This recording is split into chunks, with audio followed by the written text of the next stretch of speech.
So my name is Jim Pross. I'm an attorney. I work at Tarbell and Brodich on Main Street in Auburn. It's my pleasure to be here today, and I'm really nervous but also excited to present to you on a topic that's important to me. I went to college at the University of Charleston in West Virginia. I rode crew for 4 years there, and I rode by the West Virginia State Capitol building every single day, and it inspired my hunger for knowledge and my passion for political science, which I studied there. And I became very interested in the workings of state government, had the opportunity to work in state government for 2 years after college. That led me to law school at the University of New Hampshire in Concord, New Hampshire, where I met my lovely wife who's here supporting me. Thank you very much. While I was there, I learned that the New Hampshire House of Representatives has 400 members and is the most representative body of any representative democracy in the United States of America. There's one representative for every 3,300 individuals that live in the state of New Hampshire, which is really remarkable when you compare it to a state like Maine or a state like West Virginia, where one representative in the House of Representatives represents 18,000 people, in Maine about 14 or 15,000 people. So there's really a stark contrast there as to how well represented you are. Now raise your hand if you voted yesterday. I hope everybody did. All right, thank you. Your vote counts. That's what we're told to believe. Of course your vote counts, but what does it count for? Let's look at the federal level of our American government here. The degree to which you are represented as a citizen in this country pales in comparison to other Western democracies that we can look toward. The United Kingdom, Japan, Germany, Italy. There's one representative in the lower house of the legislative branch of government in each of those countries for every 100,000, 275,000 in the case of Japan. Here in the United States, you have one representative for every 730,000 people on average in your congressional district. How represented are you? Quick civics review. 3 branches of government in our country under the Constitution: legislative branch, executive branch, judicial branch. My favorite as a lawyer. Everybody hates the legislative branch. It's no secret. Okay, we've got two houses there, the Senate and the House of Representatives by design. These are congressional approval ratings from Gallup since 1974. Last year, worst ever, 9%, November 2013. Why do we hate our representatives so much? They're there to represent us. They're there to represent the citizenry, the people. When the Constitution was incepted, these were the people there to represent our interests. Maybe it's because the system is broken. Maybe it's because they represent too many people in their congressional district, and there's no access to those individuals. Everyone talks about a broken healthcare system, a broken tax system. All these broken systems, maybe what's broken is much larger than each of those microcosms of problems. People talk about corruption. People like to talk about corruption in politics. There's not a whole lot of bribery that goes on, and from what we know, the Justice Department does a pretty good job of policing that. But there is a corruption of process, a corruption of the legislative process. Lawrence Lessig is a professor at Harvard University. He's the director of the School of Ethics there at Harvard, and he wrote a book called Republic Lost that talks about a legal corruption that exists in Washington, D.C.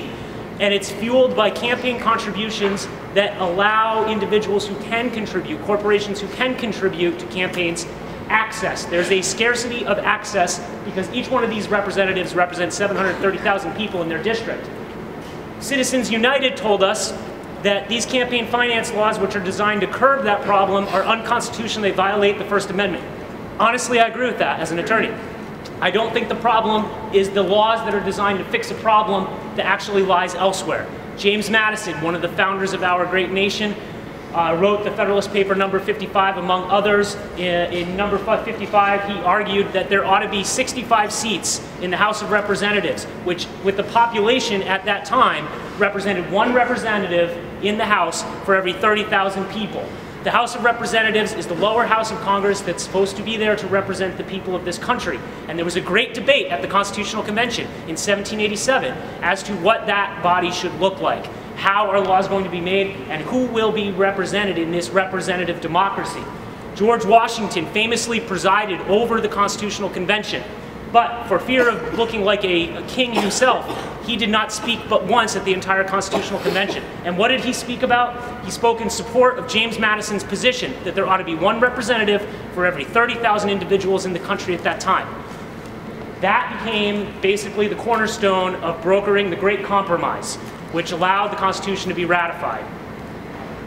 When the Constitution was ratified, it included Article 1, Section 2, which provided for a census by which every 10 years, as we all know, the population would be counted, and based on the population, seats would be added to the House of Representatives to make sure that it represented the interests of the citizenry. Mayor Labonte is here right now. Every single one of us probably knows him or can point him out in a crowd. I'm friends with him on Facebook, and if I have a problem and I'm seeking redress, I can find him at Gritty's on Saturday night.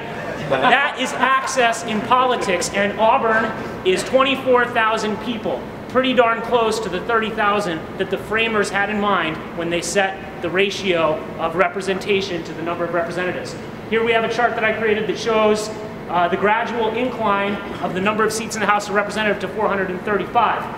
1929, the Apportionment Act of 1929, capped the number of seats in the House of Representatives at 435, and there hasn't been an increase since. As you can see in this chart, as population has increased, so has the number of people that have been represented by each one of these congressmen in the House of Representatives. So as population has increased, the value of your representation, the degree to which you are represented, has gradually decreased. It's simple math.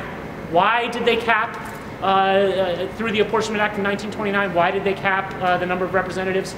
There were immigrants en masse from 1860 to 1910 that moved into the cities, and all the rural countries, all the rural states, excuse me, had a real fear about their power in Congress and the federal government being outweighed by all of the immigrants who had moved in.